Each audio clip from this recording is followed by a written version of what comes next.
ఏవైతే ప్రజలకి ఉపయోగపడాల్సినటువంటి స్థలాలు ఉన్నాయో వాటిని కొంతమంది ఎవరైనా ఎంక్రోచ్ చేసి దాని మీద ప్రజల నుంచి మోసం చేసి వాళ్ళ దగ్గర నుంచి అక్రమంగా వ్యాపార లావాదేవీలు నిర్వహిస్తూ వసూలు చేస్తున్న వాటి మీద మోసపోకుండా ఉండాలన్న ఉద్దేశంతో మేము తీసుకున్న ఒక యాక్షన్ ఈరోజు మీరు చూసే ఉంటారు, తెలిసే ఉంటుంది.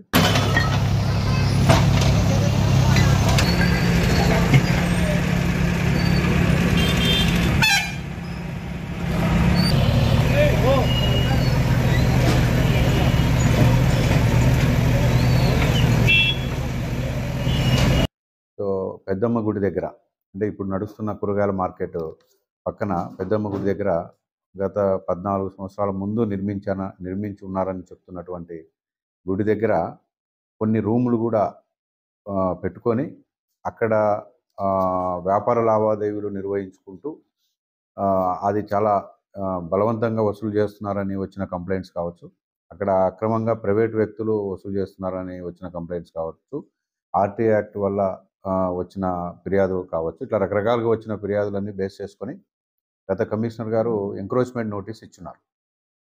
దాని మీద ఆ పిటిషనరు సుధాకర్ అనేటువంటి వ్యక్తి, సుధాకర్ గారు హైకోర్టుని అప్రోచ్ అయ్యారు. హైకోర్టు రిట్ పిటిషన్ నెంబర్ 20279/2024 ఈ హైకోర్టు రిట్ పిటిషన్ గౌరవ హైకోర్టు డిస్పోజ్ చేస్తూ పిటిషనర్కి 2 వారాల లోపల దానికి సంబంధించి ఎంక్రోచ్మెంట్ నోటీస్కి సంబంధించి మీ దగ్గర ఉన్న పూర్తి ఎవిడెన్సెస్ కమిషనర్ దగ్గర సబ్మిట్ చేయండి అని చెప్తూ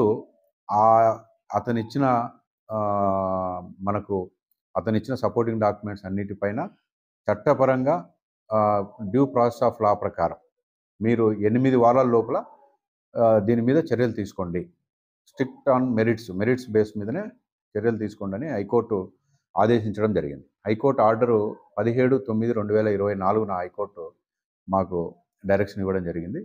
దాంట్లో మెరిట్స్ పైనే యాజ్ పర్ రూల్ ఫాలో అవుతూ, due process of law follow అవుతూ 8 వీక్స్ లోపల దాన్ని డిస్పోజ్ చేయమన్నారు. దాన్ని బేస్ చేసుకొని సుధాకర్ గారు ఎవరైతే పిటిషనర్ ఉన్నారో ఆయన్ని కూడా ఇంకా మీ దగ్గర ఏమైనా ఎవిడెన్సెస్ ఉంటే ఇవ్వమని అడిగాం. సో ఆయన ఒక రిప్లై ఇచ్చారు.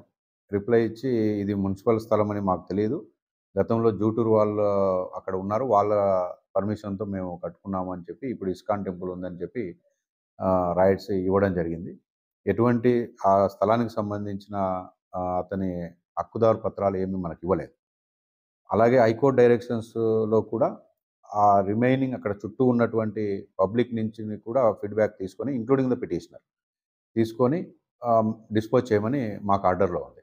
దానికోసం చుట్టుపక్కల ఉన్నటువంటి ఇక్కడ వ్యాపారాలు చేస్తున్న వాళ్ళు కావచ్చు, హై స్కూల్ హెచ్ఎం కావచ్చు, లేదా జూటూరు అంటే ఇప్పుడున్న ఇస్కాన్ వాళ్ళు కావచ్చు, వాళ్ళందరి దగ్గర వీళ్ళు ఎంక్వైరీ చేసి, అలాగే ఆ షాపుల నుంచి కూడా కొంతమంది బాధితులు కూడా కొంతమంది వచ్చి మా దగ్గర ఫిర్యాదు చేశారు.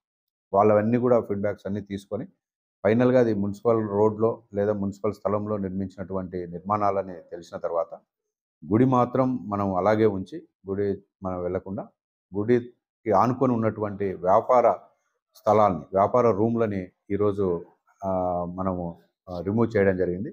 దీంట్లో రకరకాలుగా సోషల్ మీడియాలో కానీ ఇంకో విధంగానే వస్తున్నాయి కాబట్టి వాటన్నిటి మీద ప్రజలకి మీ ద్వారా మేమేం చేశాము అనేది తెలియజెప్పడం కోసమే ఈ ప్రెస్ మీట్ ద్వారా ప్రజలందరికీ, ప్రొద్దుటూరు పట్టణ ప్రజలందరికీ కూడా తెలియజేస్తున్నాను.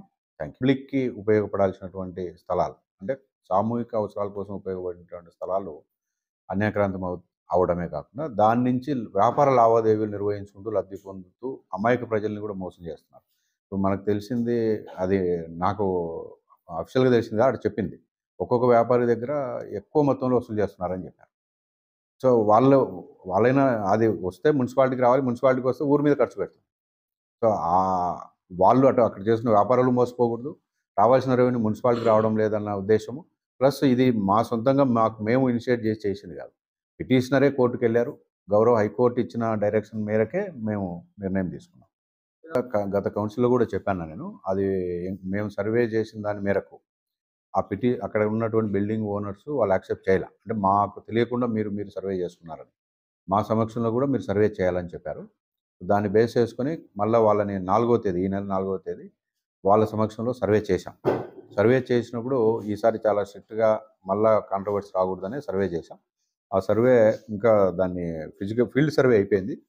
దాన్ని ఆన్‌లైన్‌లో ఎఫ్ఎంబీలో కూర్చోబెట్టి ఎంక్రోచ్‌మెంట్ ఉంటే ఎంతుంది అనేది ఫైనల్ చేసి, టోటల్ ఎంక్రోచ్‌మెంట్ ఉంటే సేమ్ ప్రొసీజర్ ఏదైతే ఫాలో అవుతామో అదే ప్రొసీజర్‌లోనే చర్యలు తీసుకుంటాం. యెస్. యాక్చువల్‌గా విషయం ఏంటంటే సచివాలయ సిబ్బంది లోకల్‌లో ఉన్నారు. అంత బిల్డింగ్ సచివాలయ సిబ్బంది చూస్తా ఉంటారు. కట్టిన రోజు చూస్తారు. వాళ్ళకి విషయం నేను సార్‌కి తెలియజేసినప్పుడు సార్ వాళ్ళకి చెప్పినారు సార్. ఓకే. రాత్రి టైంలో స్లాబ్ వేస్తున్నారు సార్. ఎందుకు ఆపలేకపోతున్నారు? అంటే కింది స్థాయి సిబ్బంది నిర్లక్ష్యం వల్లే కదా సార్. రైట్. అది నేను పొద్దున వీడియో కూడా చూశాను మీరు పెట్టినది. దాంట్లో కింద ఫుటింగ్స్ లేవనేది నాకు చెప్తున్నది వాటిది. నేను కూడా ఫీల్డ్‌కి వెళ్ళి చూస్తాను. అంటే కాలువ మీద ఫుటింగ్స్ లేవు. పైన రూఫే ఒక 3 అడుగులు వచ్చిందని చెప్తున్నారు. కింద కాలువ ఎంక్రోచ్‌మెంట్స్ ఏం లేవని చెప్తున్నారు. బట్ ఎనీహౌ నేను వెళ్ళి చూస్తాను. నిజంగా అట్లా ఉంటే యాక్షన్ తీసుకుంటాం.